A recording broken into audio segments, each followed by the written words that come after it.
Assalamualaikum warahmatullahi wabarakatuh. Perkenalkan, nama saya Yurita Astiana. Saya mahasiswa jurusan Ilmu Hukum di Universitas Terbuka.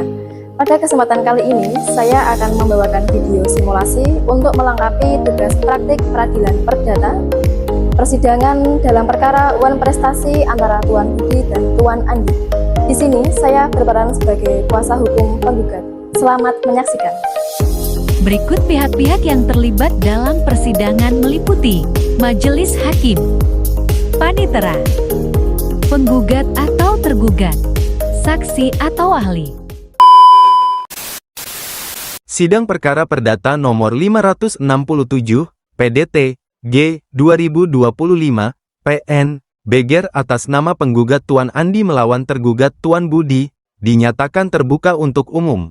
Sebelum melanjutkan, saya mengingatkan pada para pihak untuk tetap mematuhi tata tertib persidangan, menjaga ketertiban, dan tidak memotong pembicaraan tanpa izin majelis.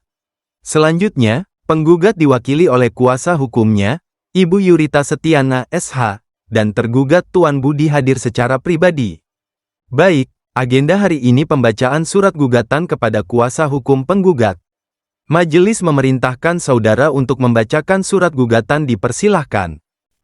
Terima kasih Yang Mulia, izinkan saya membacakan gugatan. Yang Mulia Majelis Hakim, pada tanggal 15 Januari 2023 telah terjadi perjanjian jual beli tanah antara penggugat dan tergugat.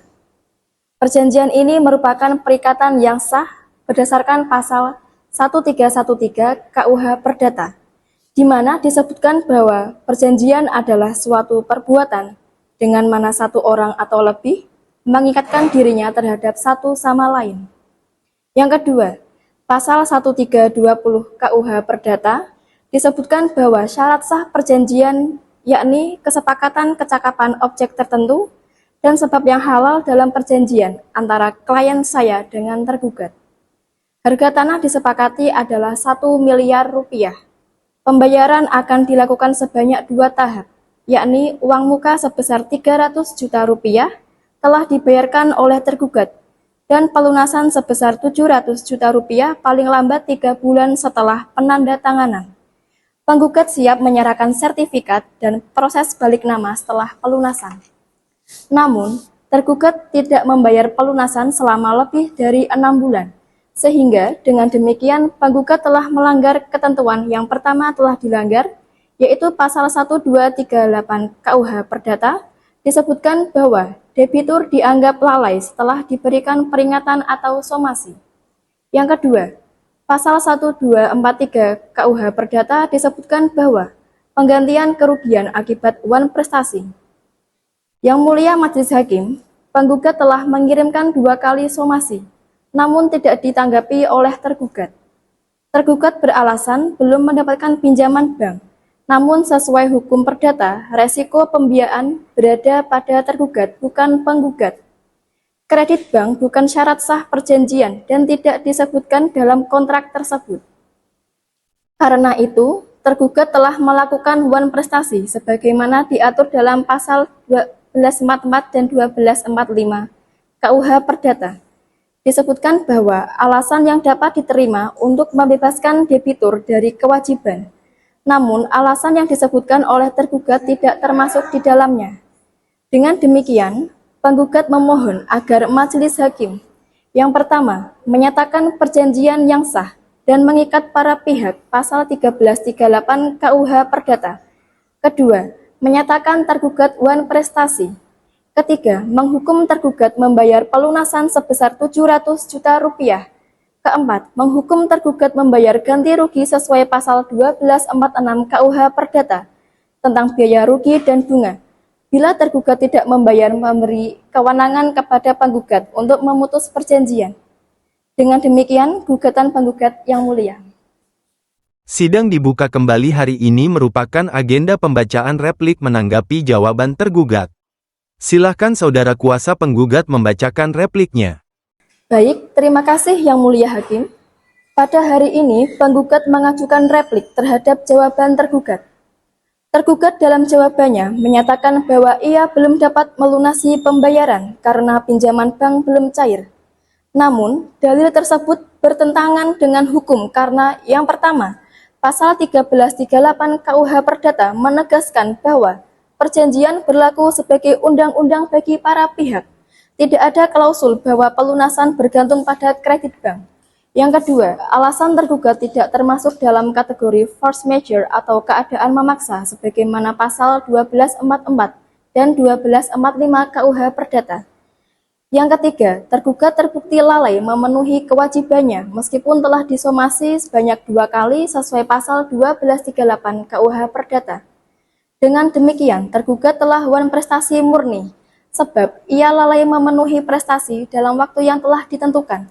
Untuk itu, penggugat menolak seluruh dalil tergugat selain yang diakui secara tegas oleh penggugat.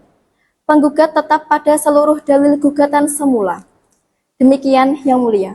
Hari ini agenda sidang adalah pembuktian penggugat. Agenda hari ini adalah pembuktian dimulai dengan pembuktian dari pihak penggugat. Kepada kuasa penggugat, dipersilakan mengajukan alat bukti. Baik, terima kasih Yang Mulia. Penggugat mengajukan bukti-bukti sebagai berikut.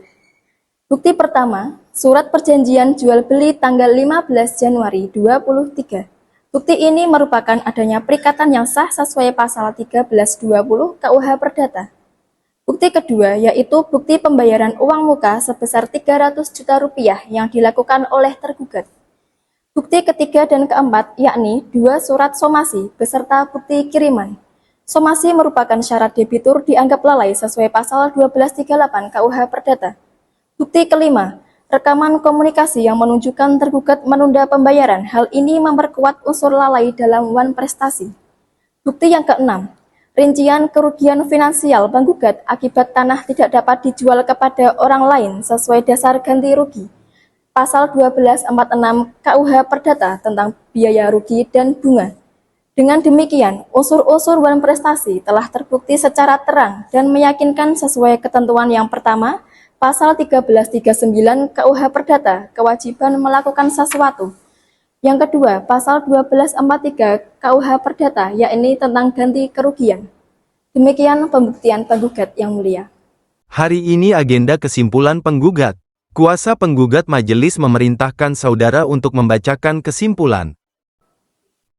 Terima kasih Yang Mulia Hakim. Setelah serangkaian pemeriksaan, penggugat menyampaikan kesimpulan sebagai berikut. Pertama, kepastian adanya hubungan hukum perjanjian jual beli sah berdasarkan pasal 1320 dan 1338 KUH Perdata. Kedua, penggugat telah memenuhi prestasinya. Penggugat menerima uang muka dan siap menyerahkan sertifikat setelah pelunasan sesuai pasal 1234 KUH Perdata. Ketiga, bahwa tergugat telah lalai memenuhi kewajiban tergugat, tidak melunasi dalam waktu yang ditentukan, dan telah dilakukan somasi sehingga ia dinyatakan lalai sesuai pasal 1238 KUH Perdata. Keempat, bahwa tidak ada alasan pemaaf dari belum mencairnya kredit bank bukan force majeure sesuai pasal 1244 sampai 1245 KUH Perdata. Kelima, bahwa tergugat wajib mengganti kerugian penggugat termasuk dalam kategori biaya, kerugian, dan bunga sesuai pasal 1446 KUH Perdata. Yang keenam, dengan dasar tersebut, penggugat memohon agar majelis mengabulkan gugatan penggugat seluruhnya, menyatakan tergugat terbukti wan prestasi, menghukum tergugat membayar pelunasan sebesar 700 juta rupiah, menghukum tergugat membayar kerugian akibat penundaan, memberikan kewenangan kepada penggugat untuk memutus perjanjian bila tergugat tetap tidak melaksanakan kewajibannya, dan menghukum tergugat membayar biaya perkara. Demikian kesimpulan penggugat Yang Mulia.